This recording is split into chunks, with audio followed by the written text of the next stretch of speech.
Vossy, thanks for your time, and I didn't see that performance coming. No doubt it surprised you too.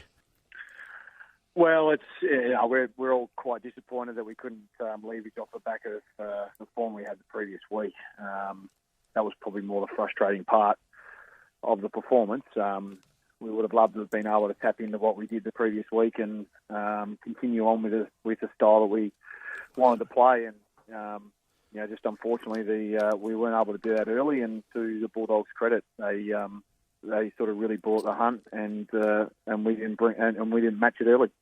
I see you against Geelong, and I got fooled with Tim. I said, no, Port win, and I think great chance against Adelaide too. And he said, well, you look at the form, win-loss, win-loss, win-win, loss-loss. And is that more mental? I mean, you've got the ability. You look through the team, there's some very good players. Is it more, above the shoulders?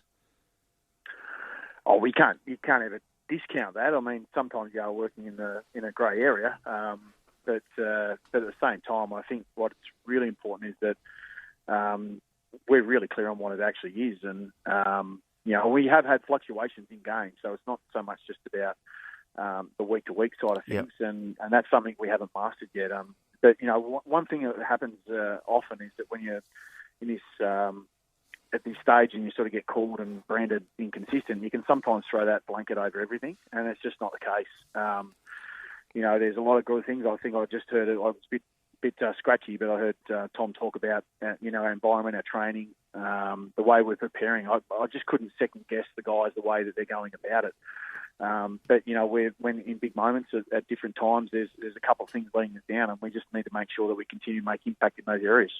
Vossy, Tim, Ginever, in the early parts of the losses, you can see that the intensity isn't there, and then you're up against trying to get that back. Has there been a discussion on looking at pre-game and whether you need to change that? Great summary. Look, we unpack everything to an inch of its life. We review. Yes, I can imagine. The week, the messages that we get from the coaches. Was it tight enough? Was it simple enough? And were we really clear? I couldn't question or fault the preparation that we've had. But again, when the game's on the line, use the word intensity. It's just something that we just have to make sure that we maintain, and we are having lapses in intensity, and we're certainly aware of it, and we've got to get some change in that area. When you played, Michael, what were you like pre-game? What was your preparation? I think so. We talked a little bit about that today, but mine was actually really. We probably had something slightly different in that it was almost quite embraced to be completely your own person, and yep.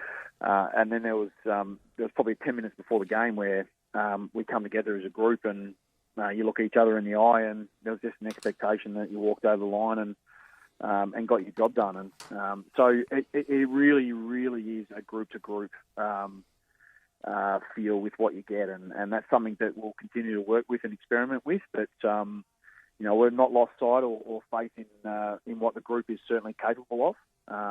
We know we've got great capacity, but we need to make sure that we can do that more often. I know you won't tolerate that performance, but you've got a bit of class running around in the reserves too. Do you expect a few changes this week, Michael?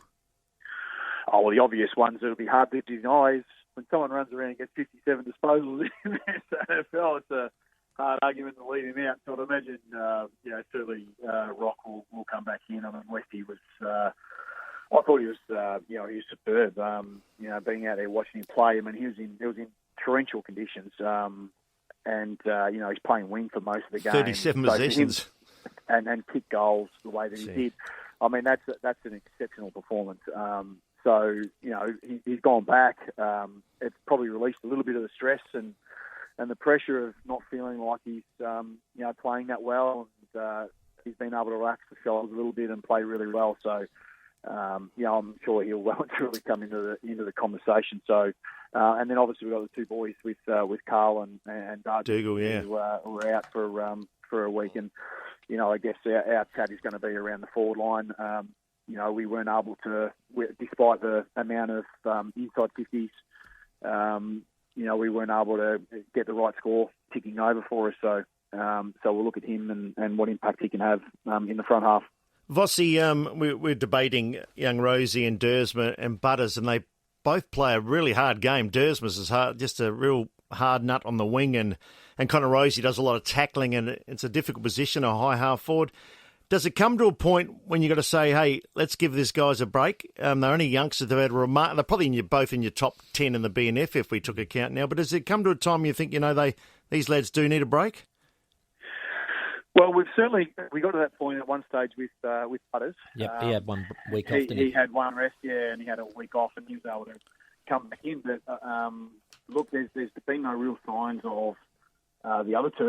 Every time we've felt like, maybe there's they're 1 week away from it, they've just they've really had a significant impact the following week. So look, it's always a really hard one to gauge when you've got young players, because you don't expect them to come out and have a 15, 16, 17 game season where it's outstanding football. They're not going to have games. They are going to have games where they don't impact as much, and that probably frustrates them.